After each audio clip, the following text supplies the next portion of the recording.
So, welcome to everybody who has joined. We're delighted to welcome you all today to the launch of the University of Cambridge Institute for Sustainability Leadership's Competitive Sustainability Index 2024, shaping a new model of European competitiveness beyond Draghi.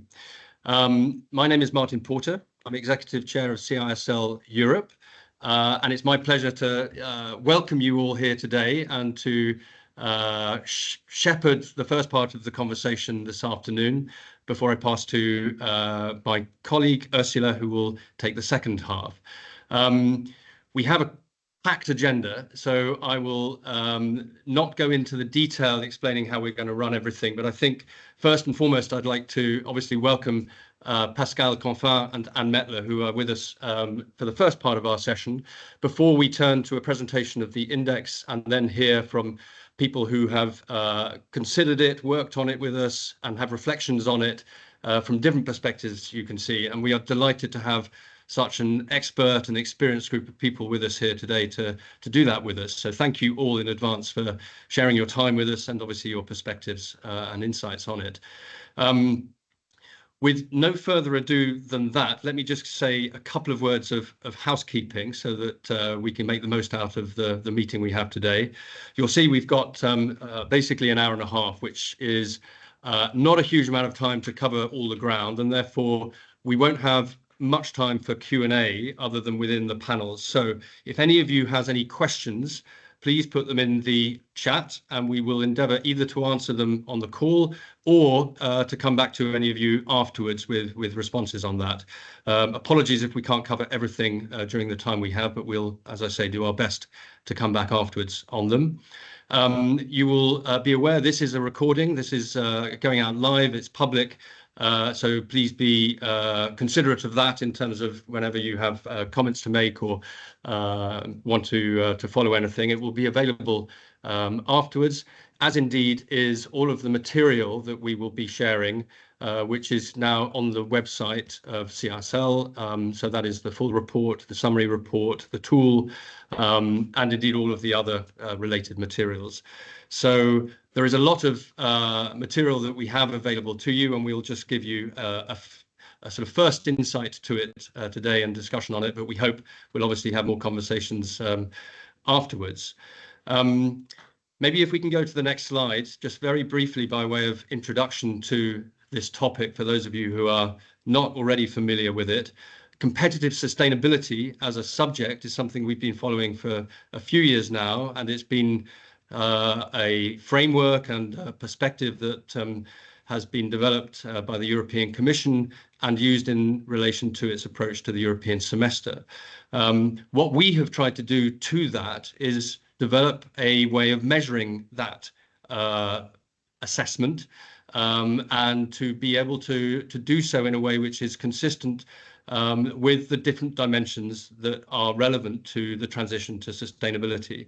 Competitiveness as such is a topic which is now, as we all know, widely discussed and debated in the European Union, is the centerpiece in a way of the new Commission and the European Union's agenda. And it's very important that we try to define it as well as possible and talk about it in the same way, and indeed measure it and its performance as consistently as possible. We hope that we have developed a tool, a compass of sorts to be able to do that, and that it will be relevant to the strategic work that the European Union is doing to develop its competitiveness agenda now, and all of the specific initiatives which are of urgent attention in the meantime as well. It's a strategic perspective rather than a short-term one, but we hope it's very complementary as a result to these immediate discussions, as I'm sure we'll hear from our commentators. If we can go to the next slide, please, David. We hope, therefore, that this definition we have been using is a useful one. We've developed it in particular to emphasize how we see the relationship of innovation to this agenda, how we have to differentiate between whole economy, sectoral or ecosystem level and individual company perspectives on this, and obviously link all of that to the transition to a sustainable economy, all of which means that we need to examine competitiveness in a new way to that which we may have done before. So this is the definition that we have been using to develop this model. And if we go to the next slide, David, there are some distinctions that we would draw, therefore, from what we think is a more traditional approach to looking at this to the way that we have done. So we have exhaustively looked at all of the work by other developers of indices, academics, policymakers on the transition and on innovation and on competitiveness to factor in how that thinking can be applied, how we can use latest data from the ECB, from Eurostat and others, looking at the sustainable finance agenda, and how we can obviously situate that in the context of the transition to sustainability, notably planetary boundary conditions, but also social and governance perspectives, and to integrate them. And I think this is the key point. We try to look at that as a holistic whole, and therefore to see where we can offer additional insight to where the trade-offs need to be made so that we make the right trade-offs in this transition. We maximize performance, obviously from a European perspective in this sense, but also where collaborative effort is necessary internationally with partners within Europe and beyond Europe. So the novelty, we hope, of this approach is that it builds on other perspectives that we are already aware of and familiar with, one of which obviously notably is the Draghi report, which our work, we think, very much confirms in a whole range of ways, notably on the urgency for specific action in the short term, but which over the medium and long term, we think this adds an additional dimension for our thinking.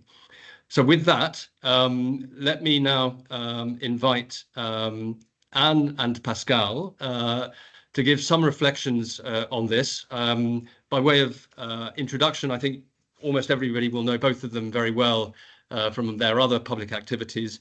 But I would like to thank, obviously, Anne and Breakthrough Energy in particular for supporting this work, which has obviously been invaluable. So thank you very much indeed. And obviously, Pascal, for his interest in it and following it since we began it as well. So with that, maybe I can introduce Anne to begin with and allow you to give us your perspectives on this before then doing the same with Pascal. So Anne, thank you for joining us again, and over to you.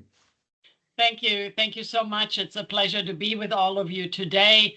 A huge thanks to you, Martin, and the entire team for the 2024 edition of the Competitive Sustainability Index. Now, I want to use my time here today to explain why we, Breakthrough Energy Europe, why we support this work and have done so from the very beginning. And against this backdrop, please allow me to make 3 points. So firstly, you already said it, but we need more systemic thinking and comprehensive strategies. It's really the sort of the siloed nature of policymaking and the fragmentation of departments within institutions that too often prevents joined up thinking and action. So to give you an example, I think for years there has been really a political consensus and also a high degree of political will, one must say, to really double down on renewables. So far, so good. But storage technologies and grid upgrades have only been on the agenda very recently. And had it not occurred to anyone that the wind doesn't always blow and the sun doesn't always shine, and how sensical is it to roll out renewables if we can store and we can transmit the green electrons that we are producing? I'm just wondering, why has that only occurred to us really in the last 2 years? And why are manufacturing and homegrown industry always an afterthought? Why have we not noticed the creeping deindustrialization that's been going on for years and has really markedly accelerated since 2022? And how can we think we're leaders in renewables in the energy transition if we let our own homegrown wind industry go down the drain? Now, the Competitive Sustainability Index is at least an effort to bring various policy domains together in an overarching strategy. illustrating how different pieces of the pie really fit together and can mutually reinforce each other. And this is obviously very needed. My second point is that we need more real-time metrics and data. We sort of bask in the glory of laudable 2030, 2040, 2050 targets, but we have poor metrics that shed light on current progress. It's how, for example, we have told ourselves that we are leaders in renewable hydrogen based on speeches, conferences, announcements, when an honest, factual analysis would have shed light on almost zero supply, almost zero demand, and really also zero infrastructure to underpin a hydrogen economy. So we need more of these reality checks with an analytical tool like the Competitive Sustainability Index can, and really I say must apply and supply. And as I often say, we need more evidence-based policy making, not policy-based evidence making.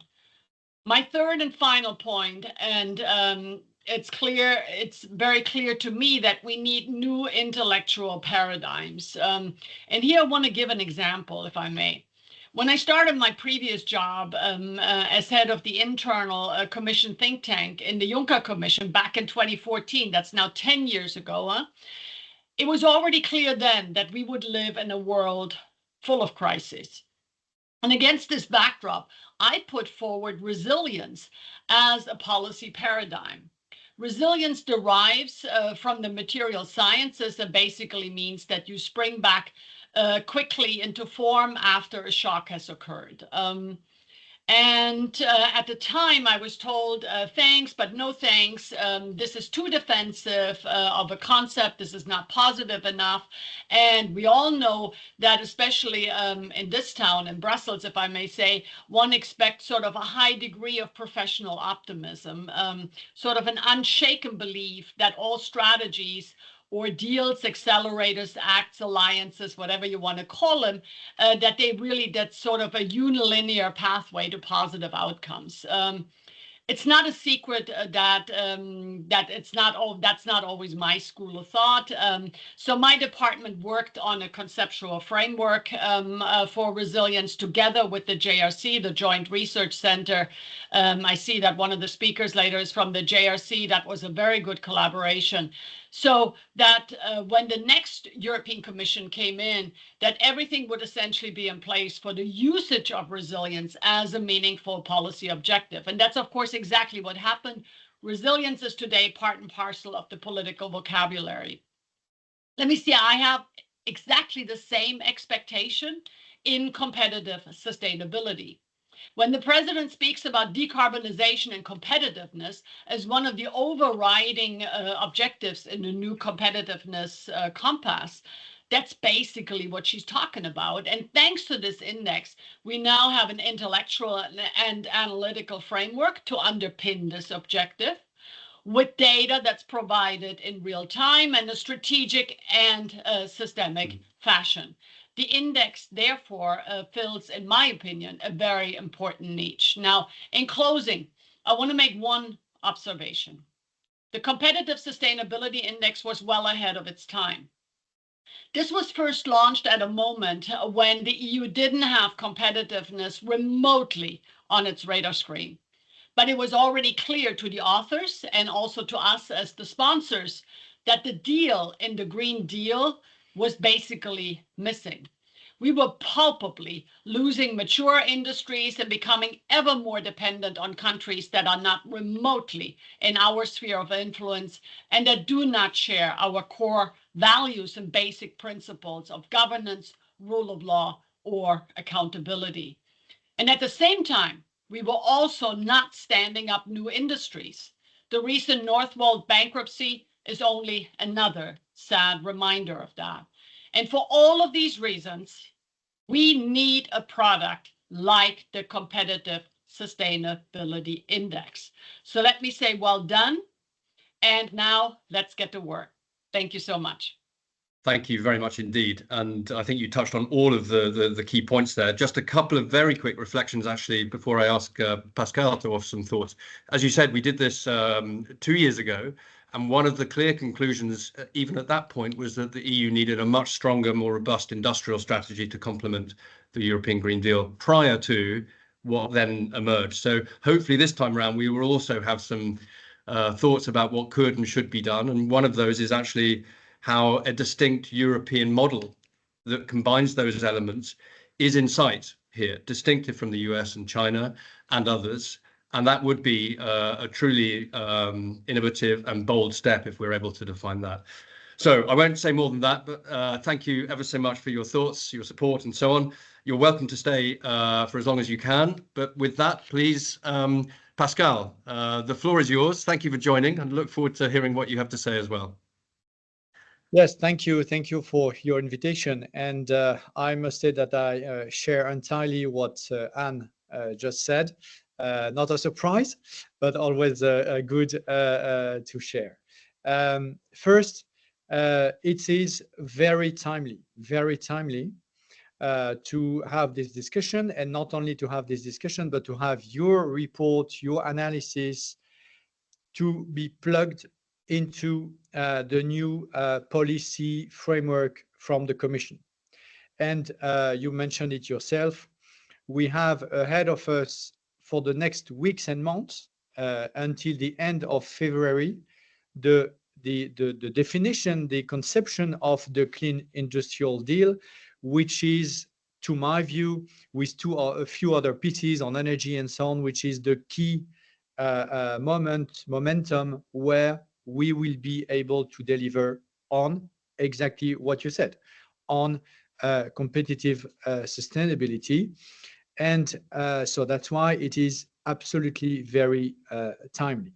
It is also timely in your title. I mean, the fact that you replace Beyond Growth by Beyond Draghi, I think it's very interesting. So a bit back to the 70s, but I mean, very interesting.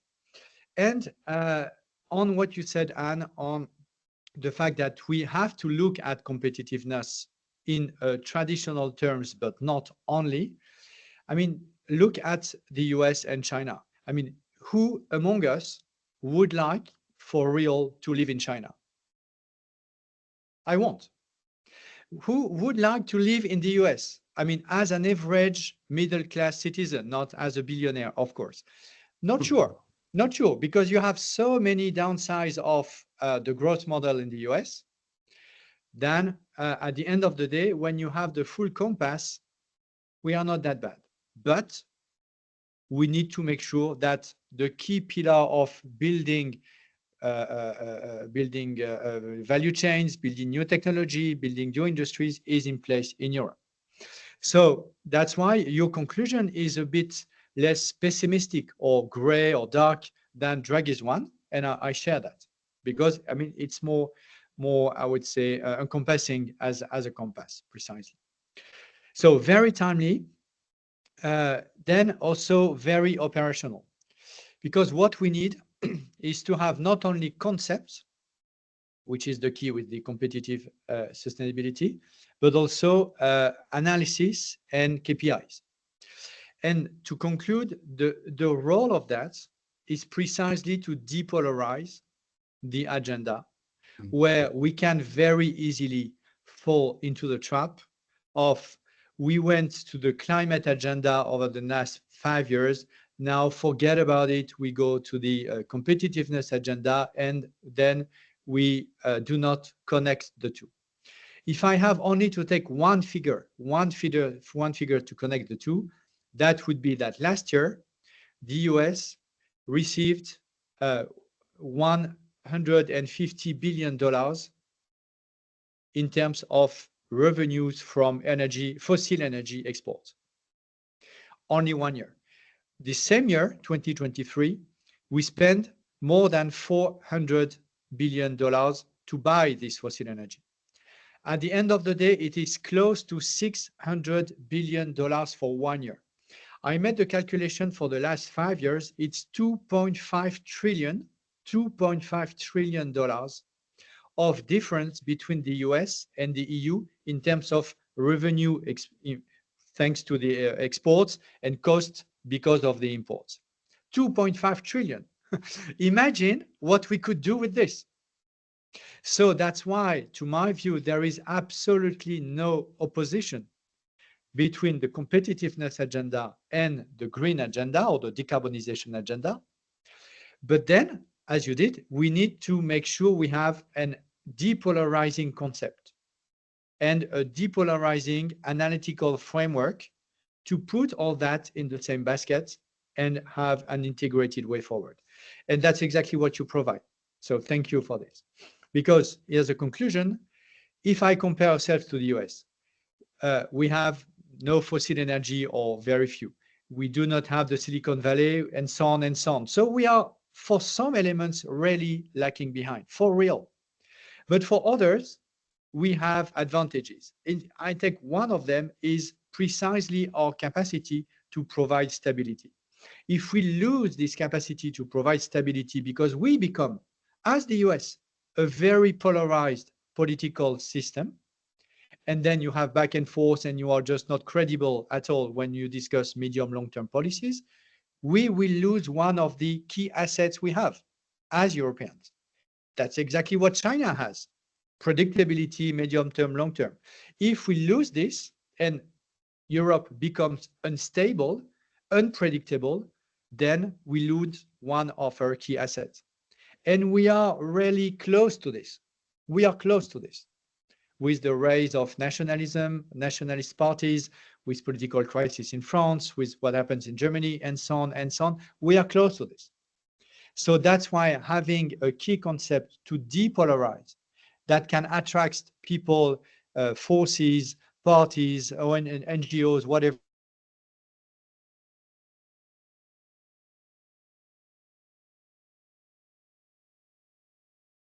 I fear Pascal has been cut off. He was saying something that was too important for some people to hear. Pascal, can you hear us? Okay, I think we will have to assume that technology has not succeeded in keeping him online, unfortunately. I hope everybody got the gist of what he was saying, because he was almost, I think, at the end of what he was seeking to say. And indeed, it's very consistent and complementary to what you said. And I don't think there was anything there that was different, expressed slightly differently with a different emphasis maybe, but very much the case. And I think it's just very briefly before we actually go into the presentation of the findings, the thinking behind this was to demonstrate that there is no need for polarization on this. There is an urgency to ensure we join these two questions of sustainability and competitiveness into an idea, a concept, and a measurable one that demonstrates they can be achieved at the same time. Obviously requiring difficult decisions in the shorter and medium term, but within a longer term perspective that enables us to do exactly what Pascal said, and to avoid what I would call competitive unsustainability, the examples that he gave there, and to flip that round so that we are demonstrating that we can prove competitive sustainability in action in all the ways that we can measure it as we have now. With that, let us maybe now pass to the presentation of the report and the findings. I would thank you, Anne, and welcome you to stay as long as you would like, but understand you have other things if you need to drop off. And we will pass now to the presentation of the 2024 Competitive Sustainability Index and the findings. And I'm delighted to welcome my colleague, David Gembrero, who is the co-author of the report with me, but also, I'm sure he will not mind me saying, the brains behind a lot of the work that we have done here. So, David, over to you, and look forward to hearing what you have to say for everybody here on the report. I hope you can now see us and you can hear us. So we probably need to move to the next slide, but over to you. Yes, thank you, Martin. And yes, please go to the next slide, please. So I will be presenting The main findings of this competitive sustainability index, as you can imagine, we won't have time to go through all the findings in this call, so I strongly suggest the audience to go to the link that has been dropped in the chat and download a full report to get a full overview of the findings. So let's start with the overview of the competitive sustainability index results. So there, from left to right, you can see the overall results at the index level in both the 2024 edition and the 22 edition, and the change between those two. And then similarly, for the 4 dimensions that make up the index, namely the economy, society, governance, and an environmental dimension. So at the overall index level, we must say that haven't been any dramatic change from the last edition. However, the general trend is, as you can see there, slightly downwards.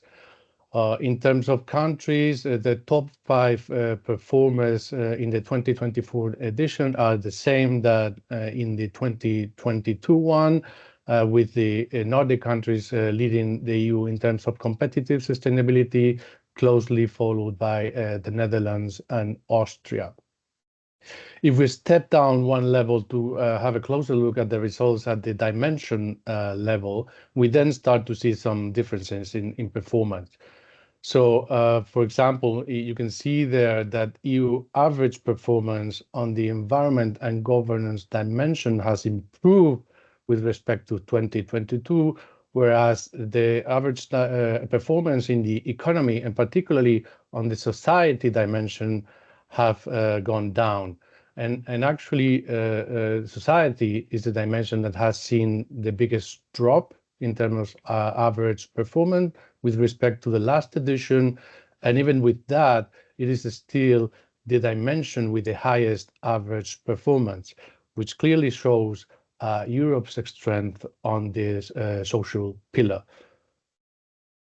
On the other hand, the lowest average performance can be found on the economy dimension, and we can see the main reason for that in the following slide. So next slide, please. So here you can see a zoom into the economy dimension, meaning that in the economy dimension, and just in the economy dimension, we have an additional layer of analysis, which is the ecosystem level, in which we have had a closer look at research and innovation performance on the 6 ecosystems that are going to be critical in the transition to climate neutrality. So there you can see European countries' performance on research and innovation on the main economic activities that we've classified into this ecosystem using the taxonomy. Don't have time to go through the details, but you can find all the details on how the taxonomy is being implemented in the report. So in overall terms, you can see there by the color coding that the overall performance on this ecosystem is actually not great. So in all cases, we have a majority of countries in orange and red, meaning that they are performing weakly. Still, however, we do see that there is a significant group of countries that are doing quite well in all and each of those ecosystems that you can see in green and dark green, meaning that we do have a clear risk of a two-speed Europe, meaning having a small set of countries leading the transition, whereas a bigger or larger group of member states are lagging behind. If we then move to the transition, to the performance on the, just the previous slide. On the by ecosystem, we can clearly see that average performance has improved in the agri-food and mobility ecosystems, where the biggest drops in terms of average performance have been in the industry and energy ecosystems. And as a result, industry is actually the ecosystem with the lowest average performance. On the other hand of the spectrum, digital ecosystem is actually the one with the highest EU average performance. Next slide, please. So one key novelty of this edition of the CSI is the incorporation of the international perspective. So we've seen so far the analysis or assessment of competitive sustainability of intra-EU performance, meaning EU countries against each other. But the most relevant findings probably come when we look at EU's performance versus international competitors, which is what we have here on this slide. So this is an extract of that analysis where we have had a closer look at EU's performance versus China and the US in particular. And what is shown there, and you can see probably in the green light, is that EU's best performer is in most cases also global best performer.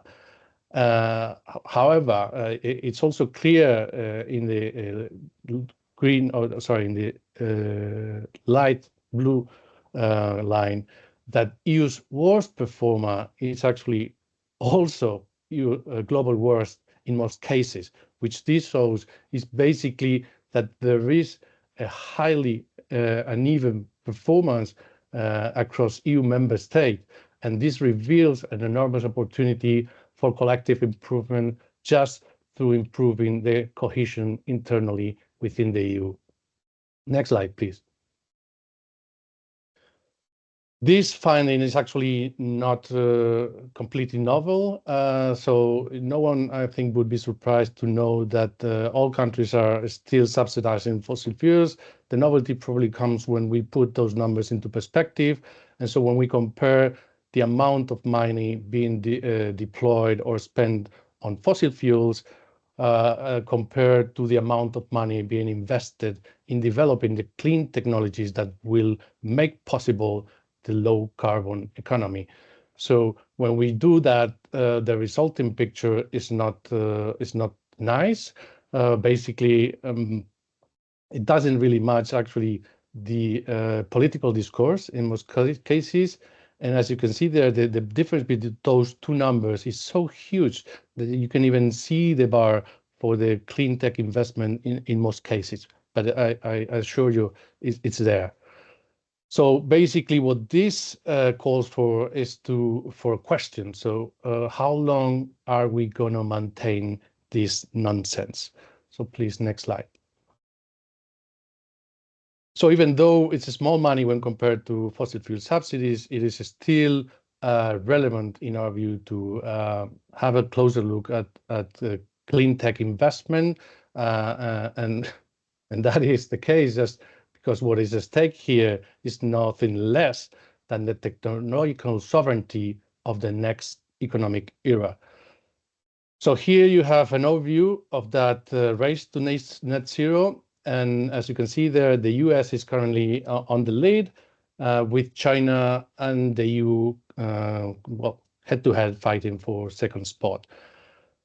Even with that, we believe that the reading from a European perspective should be positive, since the situation on this particular technological space is much better than it is in other technological areas, such as biotech or digital technologies, for example.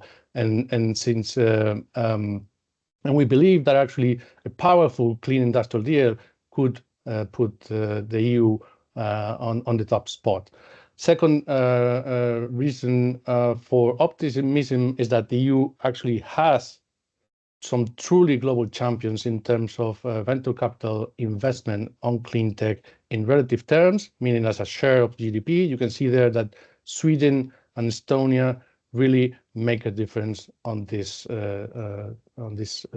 side. So please, next slide. So this finding needs to be preceded by a reflection, actually, on the economic paradigm shift that we are witnessing. So if we agree that we are moving or transitioning towards a clean, just, and competitive economy, we then would agree that we are moving from, let's say, shifting our North Star from an overall growth objective to a one more focused on covering or meeting societal needs while respecting planetary boundaries. And if that's the case, we would agree that we need to change the way in which we measure success in that transition. And that means changing the way in which we measure productivity. So our take on this would be that resource efficiency should be a key productivity metric in the transition to a clean, just, and competitive economy. So if we look at this metric, resource efficiency, and we compare results with other traditional productivity metrics such as labor productivity or GDP per capita, we end up with a slightly different conclusion. So on the top graph, you can see that the EU is actually lagging behind the US in terms of labor productivity, whereas average EU performance in terms of material footprint is much better than both US or China. And if we go one step further and in addition to look at the material efficiency from an absolute perspective, we do take a relative perspective, meaning that we see how much materials a country needs to produce all its goods and services. We then see that actually EU average performance is, even though it's slightly worse than the US one, is basically head-to-head competing with it. And it's actually way ahead of many other international competitors. And if we go slightly into the details, we will see that actually EU's best performers are way ahead of international competitors, with the exception of Switzerland, which is by far the global champion on this metric. So please, next slide. So the last finding I would like to present today is not based on any specific indicator from the CSI. It's actually related to the correlations between different elements of the CSI. So what you can see here is the relationship between the input indicators of the non-economic dimensions, meaning the social, governance, and environmental inputs, with the economic outcomes indicators with a 2-year lag between those. So, and it is clear in all three cases that there is a positive relationship between those two elements. And it's particularly relevant, the one on the bottom of the slide, since it's clear there that countries with higher levels of environmental inputs in 2022 actually obtain also higher economic outcomes in 2024. Next slide, please. And so based on these findings and others that are included in the report, we've come up with these 5 recommendations, which I'm going to just flash out since we don't have time to go in more detail. So the first one would be the need to define and deploy an agreed common definition for competitiveness. That is to agree a common objective and the way we're going to measure progress towards that goal. Second one would be to use the CSI as a compass for the design and implementation of a green industrial strategy.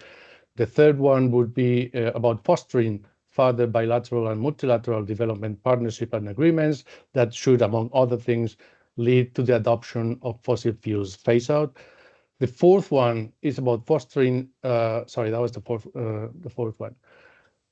The third one was about setting a circular economy logic at the core of the new industrial strategy, and in particular setting an ambitious goal for material use.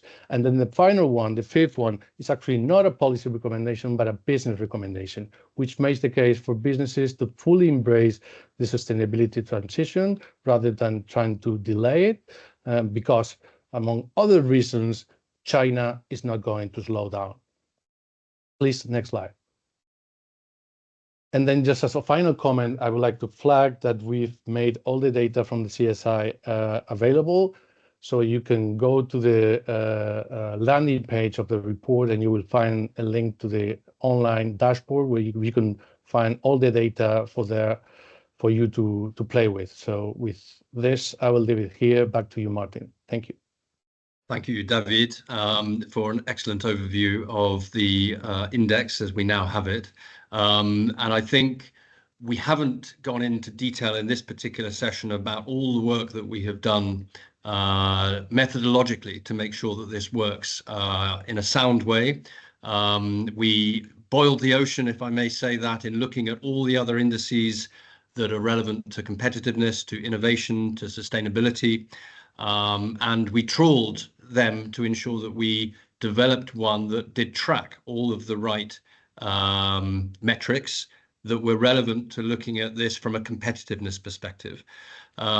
So I would just underline everything that David said is relevant in order to build an understanding of our competitive position in relation to the transition and other countries' performance on that. And one reason that we are confident that we have made some progress, at least in doing this, even if there is more to do, is because obviously we have worked to ensure that it is a robust index. And with that, maybe I could invite Michaela Saizana from the JRC to give us some reflections from her perspective on the index from a technical perspective, but also from the perspective of how it might be used and deployed now that it exists. Michaela, thanks for joining us, and thank you for all of the work that you have done to assess the index as well, obviously. With that, let me give the floor to you and invite you to give us your thoughts on it. So over to you. Well, thank you, Martin, for the warm invitation to be a partner in this endeavor already since the first edition, actually, of the index. So one of the first elements that you asked me was to think about how the CSI can be a useful tool for evidence-based policy making based on this path that we had together. And I would invite everybody to imagine a policymaker standing in front of a complex puzzle. On one hand, the challenge of making his or her country both competitive and sustainable, while at the same time facing the challenges of an interconnected European economy that is also highly interlinked to international agendas. So from based on the evidence that we got from the analysis that we conducted, I would definitely say that the Competitive Sustainability Index can be the high resolution map that reveals these pieces of the puzzle. It shows not only where the country stands, but also how its economies, the social policies, environmental strategies, and governance intersect. And so to me, the Competitive Sustainability Index is more than a ranking system. I want to think of it as the magnifying lens that the policymakers can use to zoom in on specific areas of strength or vulnerability. And for instance, a country might score high in innovation and governance, but lag behind in inclusivity and citizen engagement. And so with this kind of detail in the Competitive Sustainability Index, the leaders can have targeted interventions, whether through educational reforms, better job opportunities, green innovation, or social equity programs. So the Competitive Sustainability Index is not just data, it's a story of interconnected opportunities. It provides insights to help governments and EU institutions to decide where to focus their resources. It is a framework that is actionable. It can guide strategic long-term planning by offering a clear and reliable understanding of what works, what doesn't, and what could work. And in this way, I do see this tool as an indispensable companion for policymakers that want to turn numbers into narrative and evidence into action. One of the second elements that you asked me to think about was how can these index findings be useful from a policy perspective point of view. Now, the 31 components of competitive sustainability that we have put together in this framework, some of them actually stand out as especially crucial. For example, the analysis that we did highlights that 9 of them are really cross-cutting drivers of competitive sustainability. Some of them are innovation readiness, education, inclusivity, citizen engagement, and transparency. So these components are really like the bedrock foundations upon which economic growth and fairness rest. So they act as bridges connecting economic performance with social fairness and governance stability. And I feel that policymakers could see these priorities, areas where coordinated action could actually uplift not just the individual nations, but the EU as a whole. On the other side, we found also some interesting findings like components, like the business fabric, entrepreneurial activity, resource productivity, and biodiversity that were surprisingly uncorrelated with the overall index scores. So this means that a country can get a high index score, but even if these areas are neglected.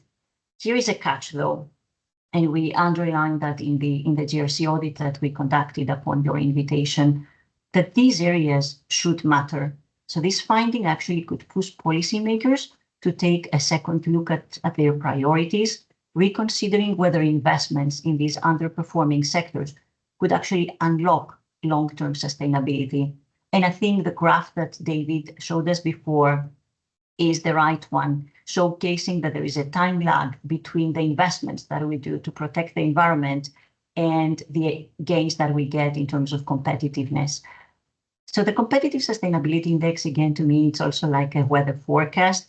You can prepare for storms when you know the patterns. So the framework that you have put together can provide policymakers with that kind of forecast, helping them to anticipate challenges and to set strategic priorities for a sustainable future. The third element that you invited me for today to think about was what can we say about the integrity and reliability of this index. Now, at the Joint Research Center, we have been auditing indices, international ones and those developed by the Commission services over 25 years now, and we've done more than 150 audits of this nature. And here I can certainly guarantee that the Competitive Sustainability Index has passed the filters for this external validation. It tells us, for instance, that there is, just to use some statistical terms, the Cronbach alpha is 0.80, which means that there is a strong reliability measure that you've put together. It means that it is also theoretically sound and at the same time statistically coherent.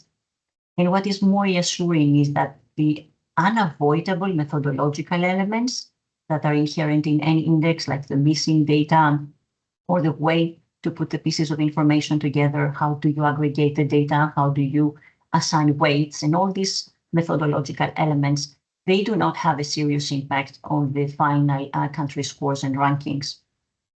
And even if in few cases where this has an impact, like Malta and Cyprus, we document it in the audit so that there is full transparency in the index development as you invited us to do. The audit also found that the Competitive Sustainability Index actually correlates highly with other leading global indices, like the IMD Global Competitiveness Index and the World Intellectual Property Organization Global Innovation Index. So this is a good outcome because it means that it is in line with these bigger international efforts. But at the same time, we also underscored that there are many elements that make this index unique. The fact that it offers, for example, insights that are complementary, focusing not just on competitiveness, but on the interconnected dimensions of sustainability, governance, and social equity. And so if I am to conclude with a final thought, what is it that is different in this index compared to others that we have seen? I would argue that the elements that I mentioned, the cross-cutting insights that we found, for example, the education element, innovation readiness, and inclusivity that span across different dimensions, emphasizing how progress in one area can actually strengthen others. And this is very, very much evident in the Competitive Sustainability Index. At the same time, this tool offers depth, interconnected insights, and a very multidimensional approach, making it not just another index, but an indispensable guide to help us understand and address sustainability and competitiveness under the same lenses for the EU. So it's not a statistical product. I think also Mettler mentioned it. For me, it's a storytelling tool, a guide, and a compass for decision makers to help them navigate complexity. It allows governments and policymakers to tell the story of sustainability across economic, social, and environmental dimensions. It offers clarity and simplicity at the same time, where challenges can seem overwhelming. So with the Competitive Sustainability Index, I hope that these numbers become narratives and the patterns become policies and the strategy becomes an informed action. So these were just a few elements that I wanted to bring to you today. That's great, extremely helpful, and to hear it put so eloquently and concisely is a spur to our further activity. As you say, we want to deploy this. We want people to be aware of it and to be able to use it, to go into it as a tool and to see what they can find, as well as obviously help them in their decision making and their storytelling around how to address both of these issues together. We're very pleased that the scrutiny that you gave us, which was itself very robust, means we hope that the tool itself reflects that and that it's a strong basis on which to do this. We're equally clear that it can be further improved. And with that, I'd also like to say to anybody who is listening and watching this, we would welcome your feedback on it. We know that there are gaps in some of the data, which we will address. We know that we can try to address some of the components with new sources of information and data that may be even stronger. We will work on that. We will also try, we hope, to develop this so that it's a tool that's relevant not just at macroeconomic and sectoral or ecosystem level, but also for individual companies, which we believe would be an interesting evolution too, and to address the international data more systematically. So we know we've got a lot of work to do to build on it, but we're very keen with your support, Michaela and the JRCs and others, to make it as relevant as possible right now, given it's obviously relevant to the immediate debates. And in particular, we hope it builds on Mario Draghi's report, and it goes beyond it precisely because it reflects on these other dimensions of competitiveness that we think will make Europe stronger if it considers them at the same time. So your support on that has been invaluable. So thank you for it. And we will obviously stay in touch. I think I'm correct in saying it will be on the JRC website as well, as because you have audited it, and it will be available there as well as on our website. So anyone on the JRC website, which I would always encourage people to go to as well, should be able to find it.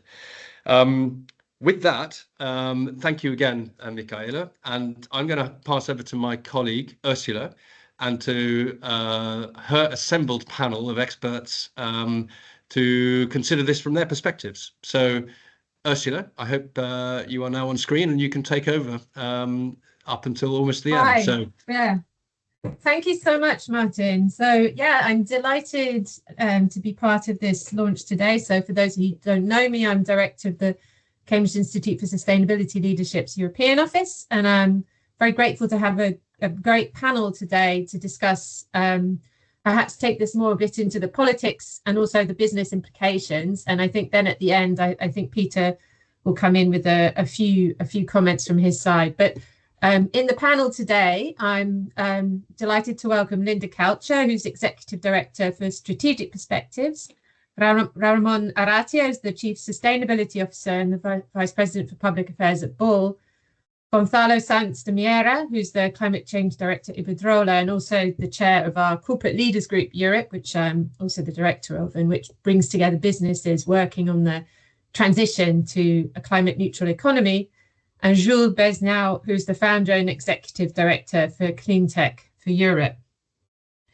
But in this case, I think what I'll do is I'll start with the first question to each of the panelists, and then I'll take another round. So kicking off with Linda, thank you very much. I'd just be interested in your perspective on the report. We heard about how it could tell a story of interconnectedness, but we're right now heading into such a huge political moment with the new Clean Industrial Plan, lots of topics around strategy, competitiveness, and so forth. I'd be interested if you could tell us a bit more about how you see the new Commission's framing, and what do you think about how this tool, the Competitive Sustainability Index, could be useful for this new competitive compass and ongoing Commission discussions?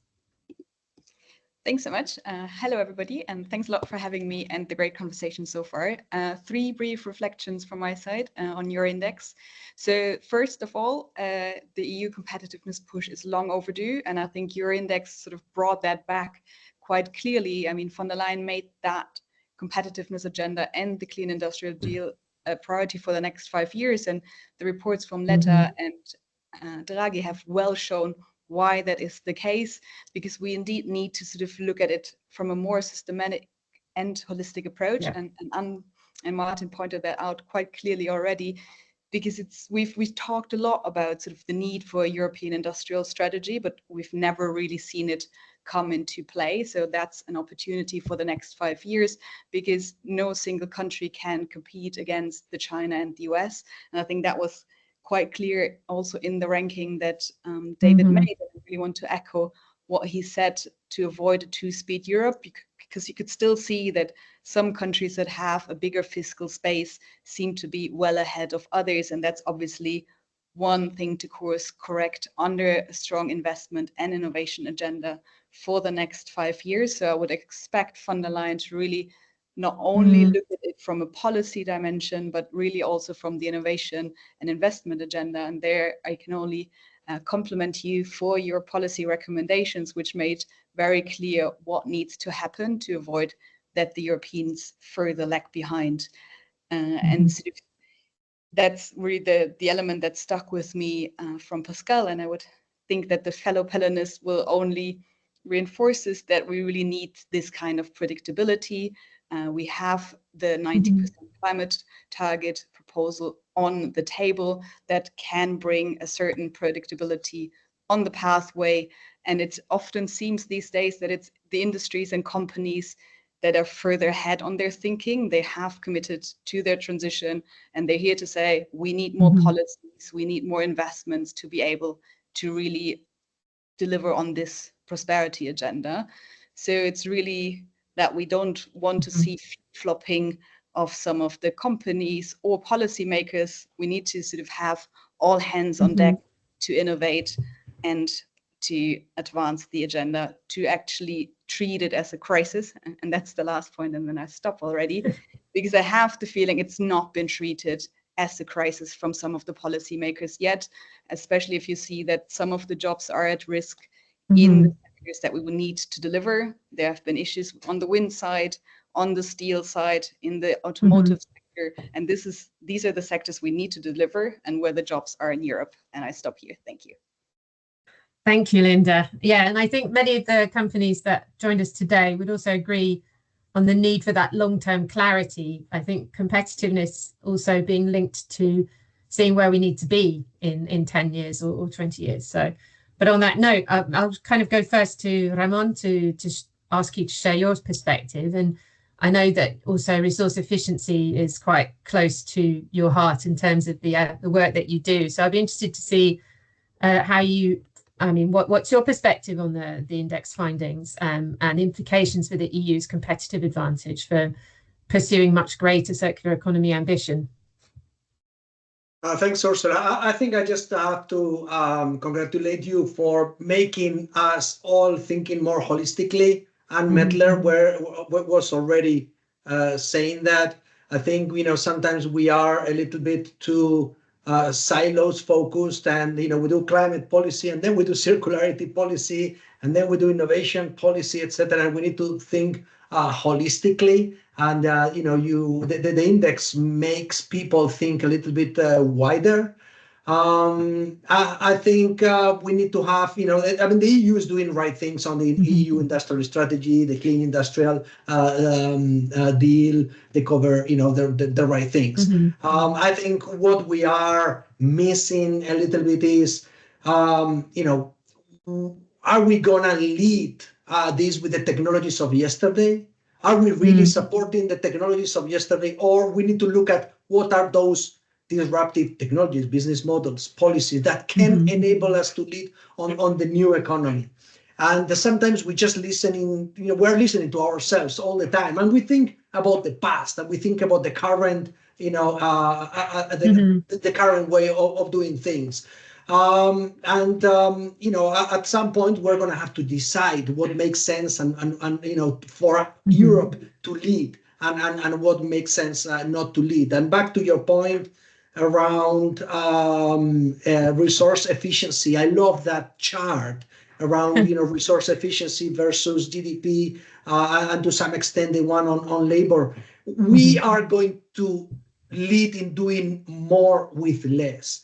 because even if at some point we improve our competitiveness on energy and also our competitiveness, especially with electricity, we are likely not, we're not going to outcompete China and the US. So circularity and efficiency, and being efficiency on the model of making less with more, and keeping things circular. In my sector, which is aluminum cans, like 95% energy could be saved if you keep it circular rather than using, primary aluminum, for example. But also on electrifying all these processes, electrifying heat, electrifying transport is going to give you way much more efficiency. So I think thinking on adding those layers of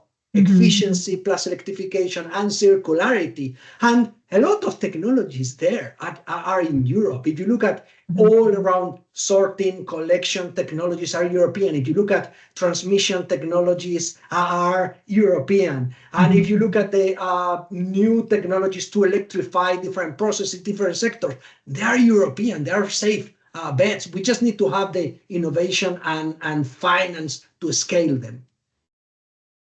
Thank you. Thank you, Ramon. Absolutely. And I think, and I'm sure Gonzalo will love to come in on the potential of electrification in a minute, but I really appreciate your point. And I think if we're really talking about systems change, we do need to think holistically, and we do need to think beyond these different silos that we tend to work in. So it's absolutely correct. But I mean, maybe on that note, Gonzalo, I mean, it'd be great to hear your perspective and on the framing of all of these topics for the Commission, and how you really see these different aspects such as nature and climate and social being part of competitiveness. Okay, good afternoon from Madrid, and thank you very much for counting on Iberdrola for this. So such an interesting topic. So in our view, it is increasingly clear that competitiveness and sustainability must go hand in hand. And given the current situation, this issue is becoming more urgent for two reasons. First, due to geopolitical risk, it is increasingly urgent to have independence in all aspects, including energy. And second, because this is a global trend. And we are talking, as Ramon was saying, about the economy of the future. I was in Baku almost for 2 weeks, and there were a lot of conversation, interesting conversation on this topic. And in a high-level event, a Chinese academic made it very clear. He said, this is a race. And he said, Europe is telling us, is asking us to go slower. And he said, but we are not going to stop running.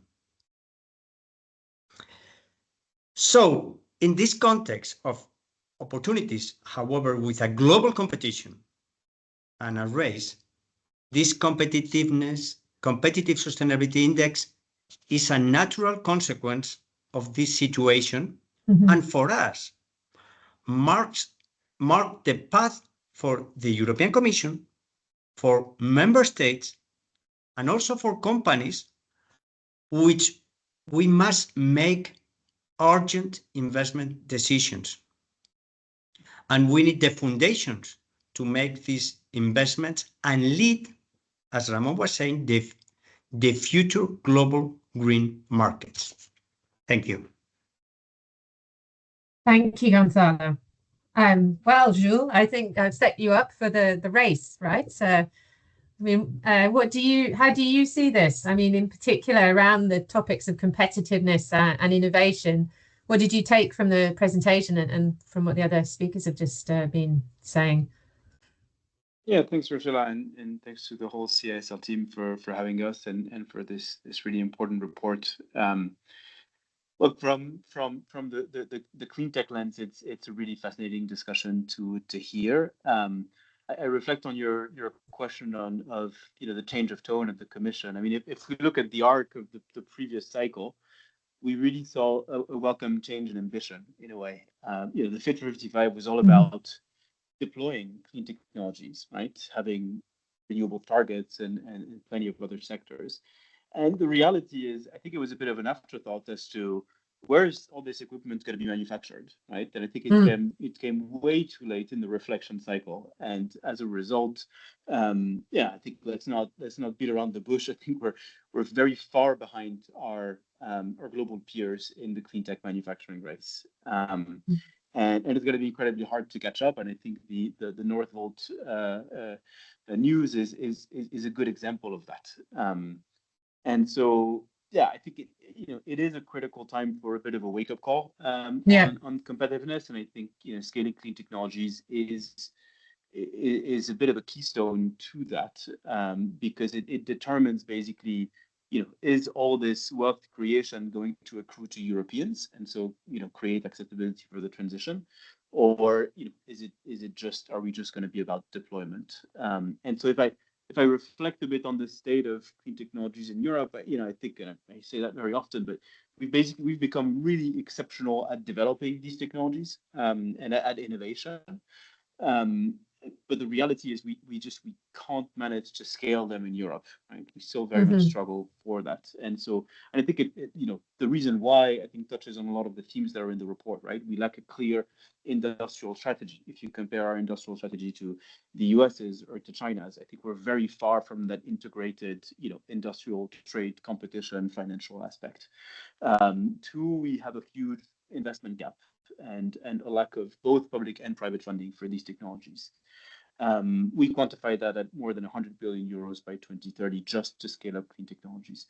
And then three, I would say, and this comes back a bit to the Draghi themes, I still think we have a very strong unlevel playing field between both new technologies and incumbent technologies, but also between European manufacturers and importers.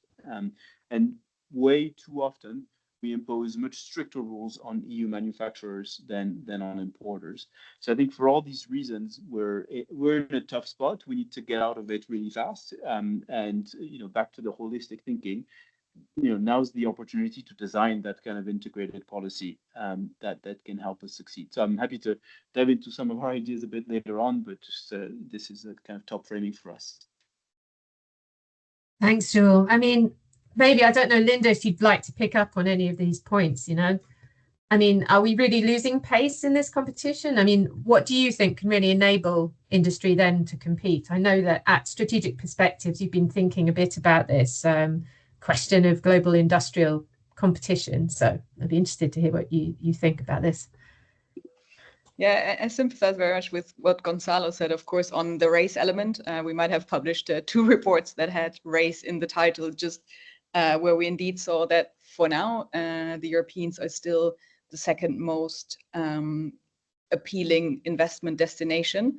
But indeed, we will see how the IRA unfolds under a Trump administration, but they're picking up fast and at scale. So I think sort of the shared understanding that I also heard from the other speakers is really that business has seen that these are the future growth markets. The IEA says it's about 2 trillion by 2035 of clean tech markets. So it's no longer a question if somebody produces them, but where it gets produced and what sort of socio-economic benefits come with it.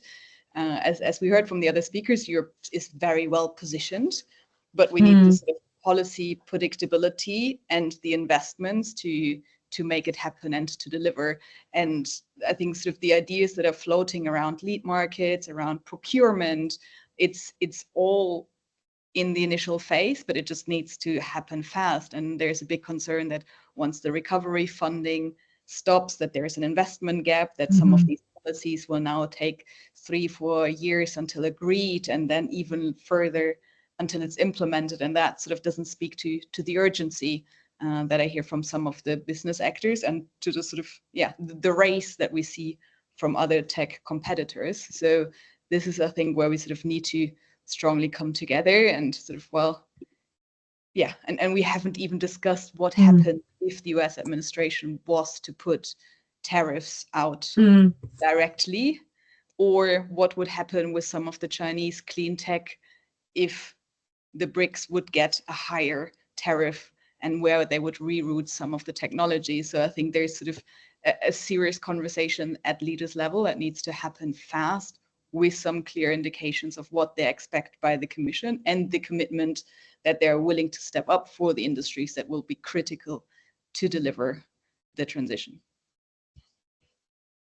Thanks, Linda. I mean, Ramon, when you hear that, I mean, how do you see this? I mean, what do you think we are seeing as the key challenges for Europe's industry, specifically the one I suppose you work with? But what would really kind of unlock your ability to scale up? I mean, you've talked to some of those points previously, but you know, in response to some of the elements that Linda has forefronted. We're seeing way more talk around defensiveness with tariffs than actually finding ways to keep some materials in the economy. I mean, we in our sector, we could go beyond 90% recycled aluminium in Europe.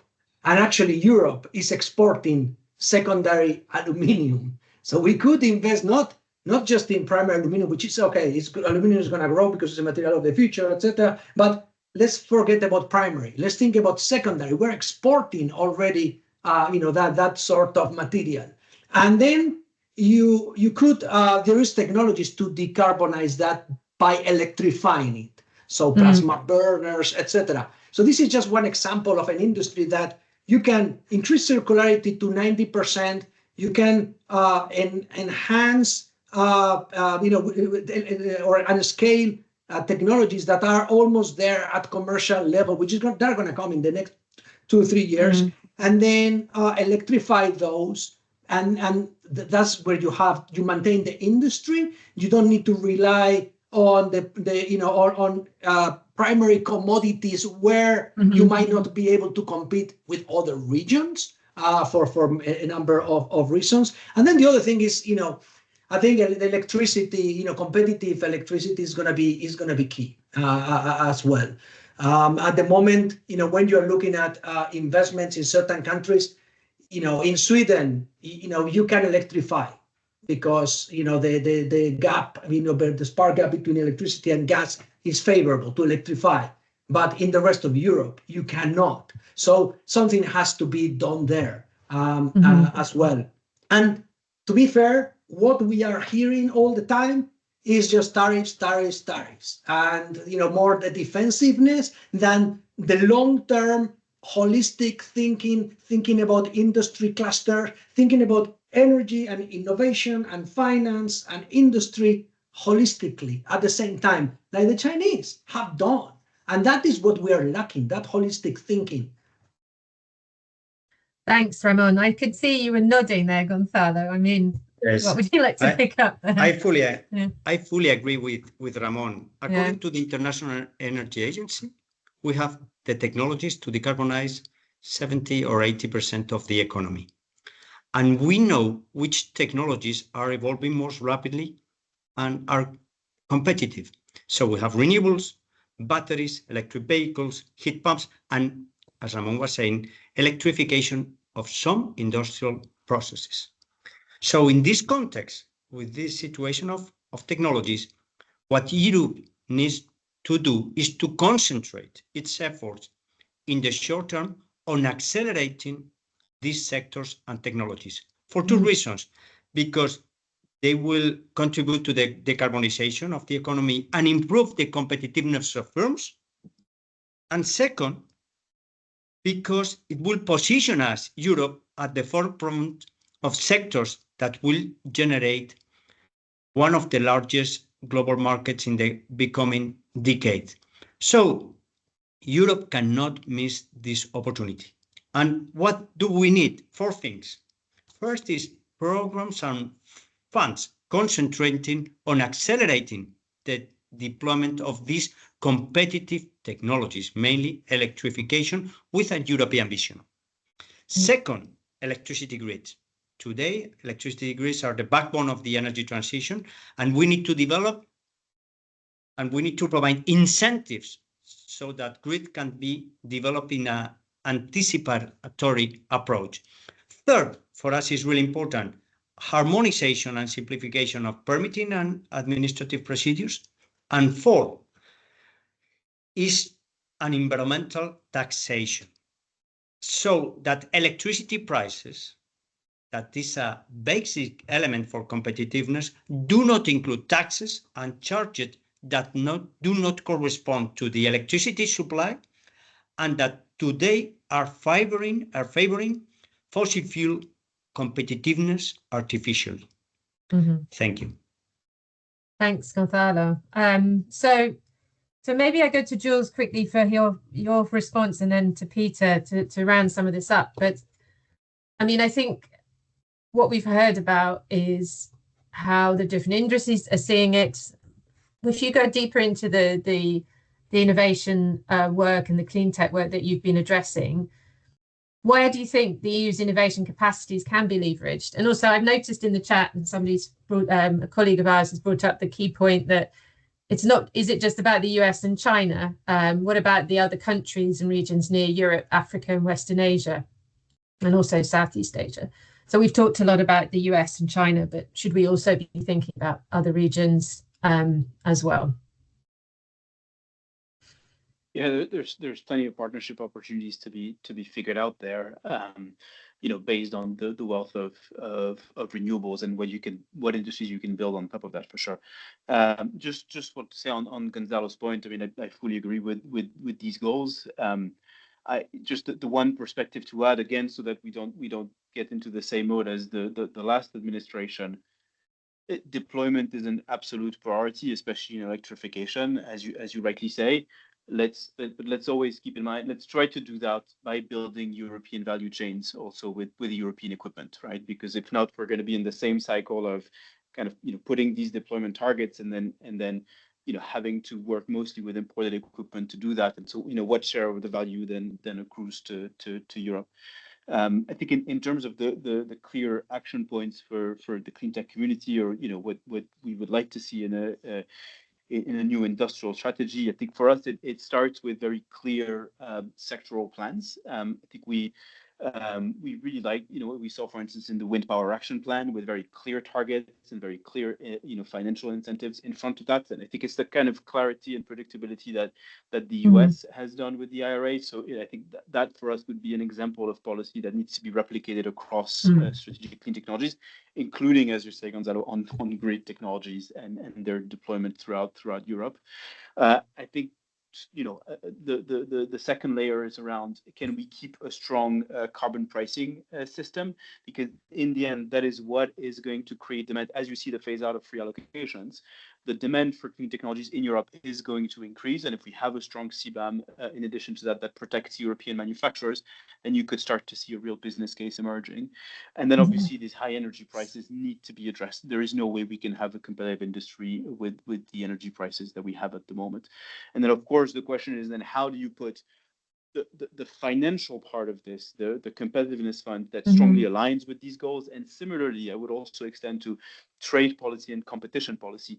We need to really update these and to have a change of frame of mind so that they align with this new industrial strategy, and so that we're ready to build European champions and not 27 national champions in each industry. So that would be our rounding thoughts, but I'm sure Peter will put it in a much better way than I could. Of course. Thank you so much, Jules.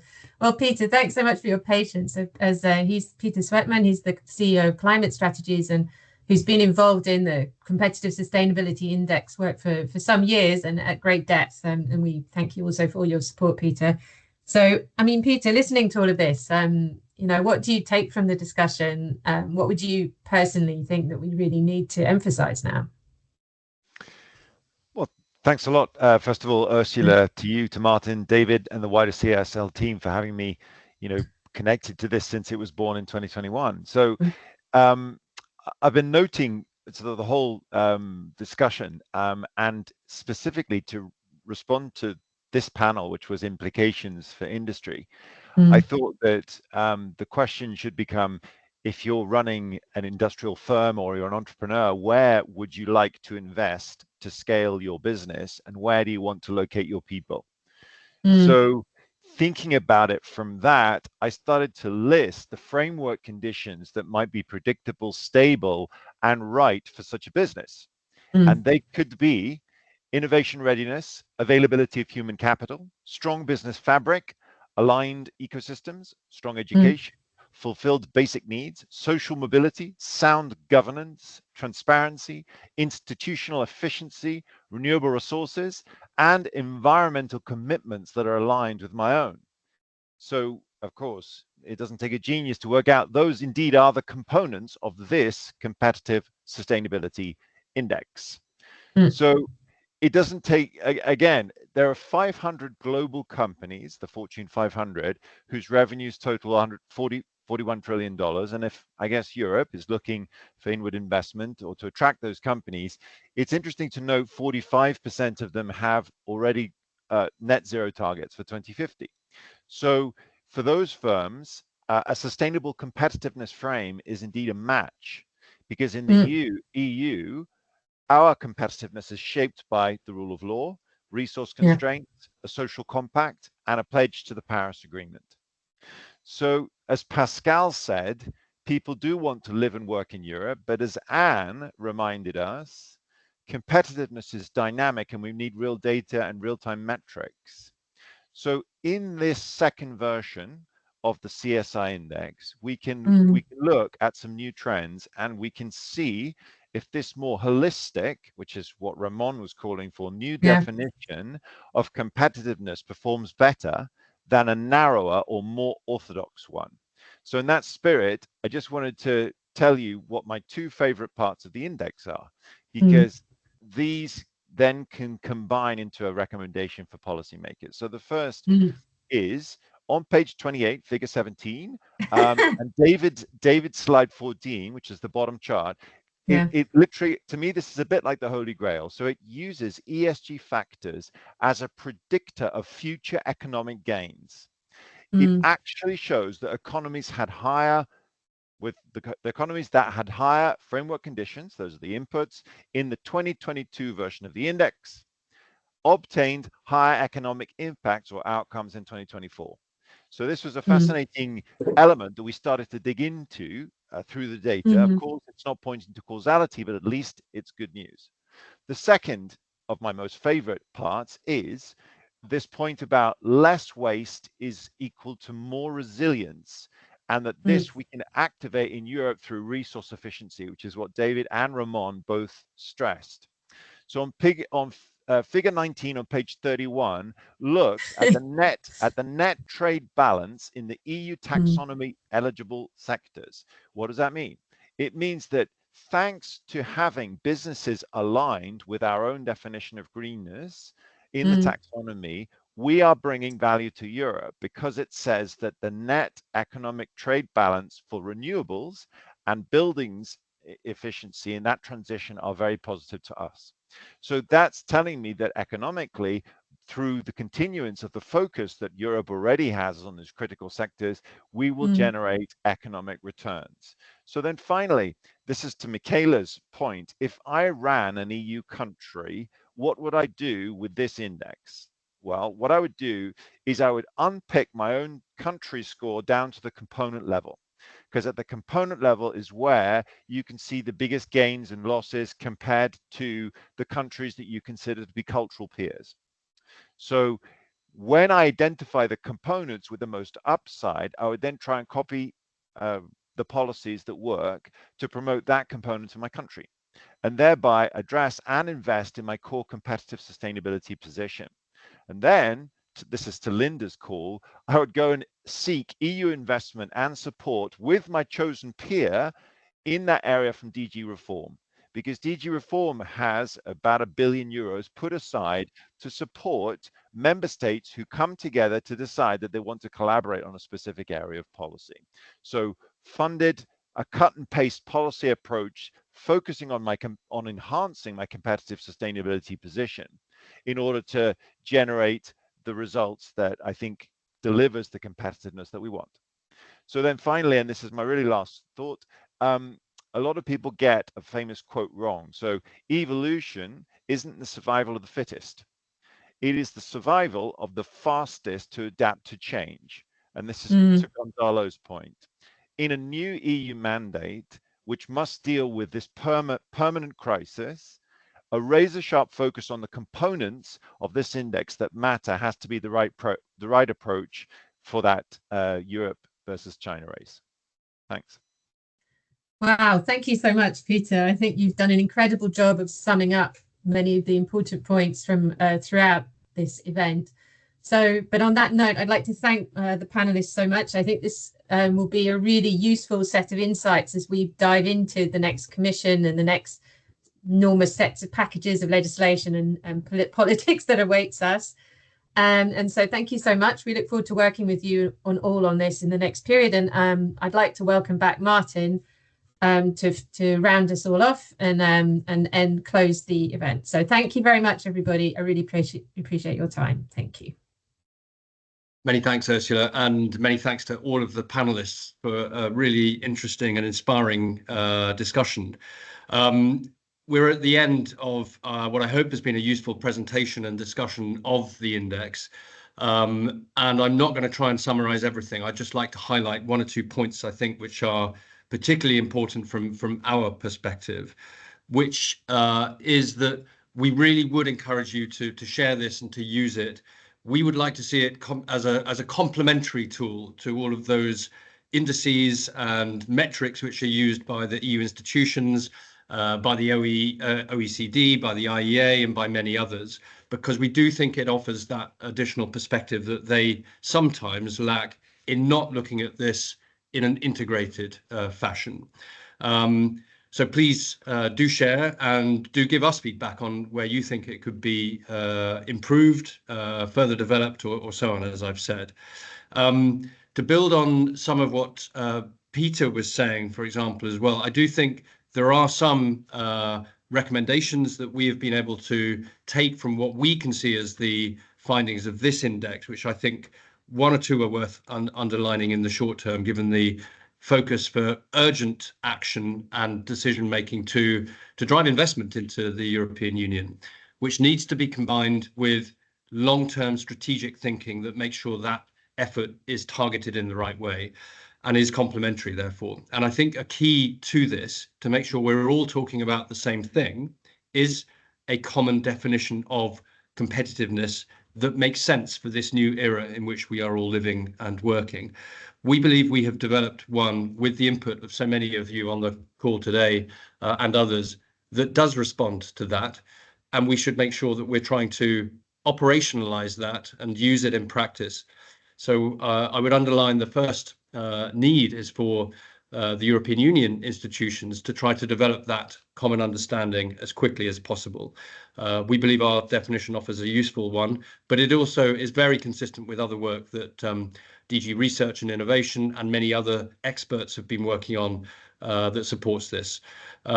We will continue to work not just ourselves, but with other think tanks. And I would highlight CEPS here, who has done a lot of work on this, and indeed Bruegel, who have done a lot of work recently also on not just competitiveness, but the circular economy, one of the other areas that we highlight as a huge area of opportunity for competitive advantage for the European Union in due course. And with that, just to round off by saying we think obviously this is a business agenda, and we're delighted that we've got companies with us today who are obviously so committed to this and who want to help shape our sort of European future in a way which is competitive, both by performing that in practice themselves, but also by shaping the rules of the game and by the system in which we're operating, which we clearly need, as Peter said, to adapt quickly to and to adapt to our immediate and forthcoming needs. So please be active in using this. Thank you for your commitment in supporting the index and its development to date. And please, I look forward to all the feedback that you have on how we can use it ourselves and take it further in its development in due course.